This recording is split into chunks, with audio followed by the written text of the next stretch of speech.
Hi, my name is John from Japanese Knife Imports, and today I'm going to show you some new knives that we just got in last night from Tsukasa Hinoura. Many of you have seen the Yanagiba that we've had for a little while from him. That's really one of the first single bevel knives that he started to produce, and is just a really beautiful example of his work with the torsional Damascus that he normally does, where he takes the Damascus and twists it around to get this beautiful, almost water flowing like pattern. That knife took us over a year to get, and I know that he made multiple versions of it before he got to the one that finally he felt comfortable selling to us. So last night we got in another shipment of knives from him, and it's only been about like 6 or 8 months this time, so it hasn't been too bad. And I want to take the time and show you a few of the knives. I think these ones will be a little bit more user-friendly for the general users that we have out there, as opposed to being a Yanagiba. The ones that we have in this time are all Wa-Gyutos. So be careful for all your wallets, but let me show you what's going on with some of the new knives we have. So, first up is the 270 millimeter Wa-Gyuto. And you can see it's that same Kurouchi torsional Damascus that we have from the Yanagiba. Hopefully you can get a good view of this in the video, and I'll try and get the lighting to work so that you can see what it really looks like. The handles that we have on here are also really, really cool. You can see that they have buffalo horn on both sides, up here and down here.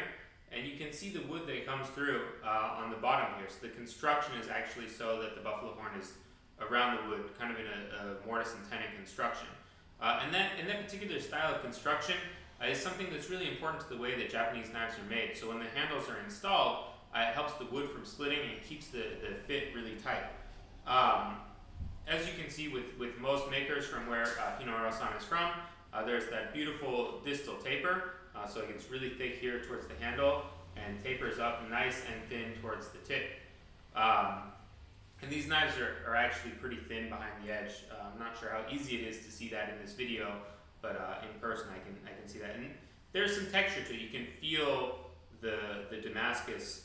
It's not deeply etched, but it is something that you can really feel. It's beautiful both in the Kurouchi part, but also along the polished edge. He's done a really good job of bringing out the Damascus pattern. So this is the 270 millimeter one. Oh, and the handle here is Japanese pagoda tree wood, which is something kind of unique and not too many people are doing stuff with. And it's a semi-octagon shape.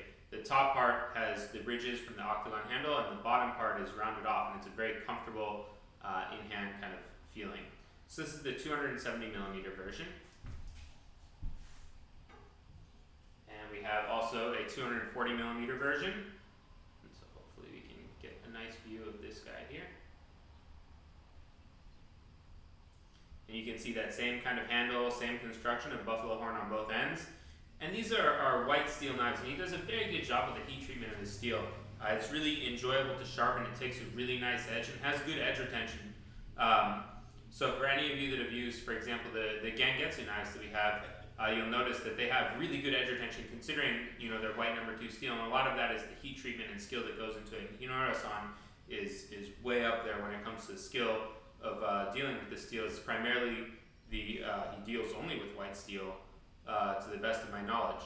And so you can see here again that same beautiful look, lightly etched and beautiful kind of twisting pattern going on with the Damascus.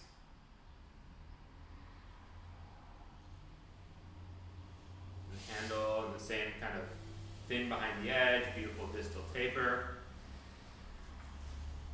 And of course, we have the 210 millimeter ones as well.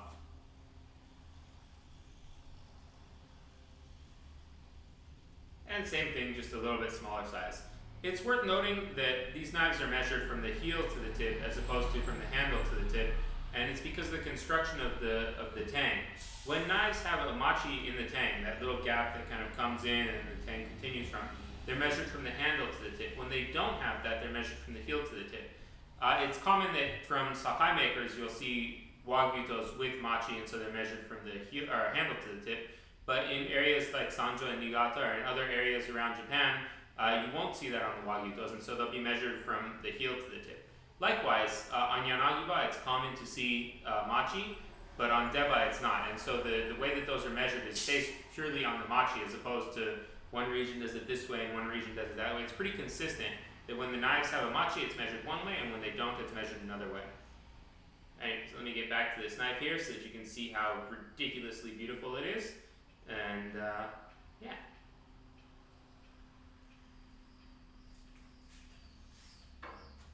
Anyways, thank you very much for watching. I hope you enjoyed the video, and you'll see these knives up on our website very soon, if not already, at JapaneseKnifeImports.com. If you have any questions, please never hesitate to ask. That's what we're here for. Thanks so much for watching.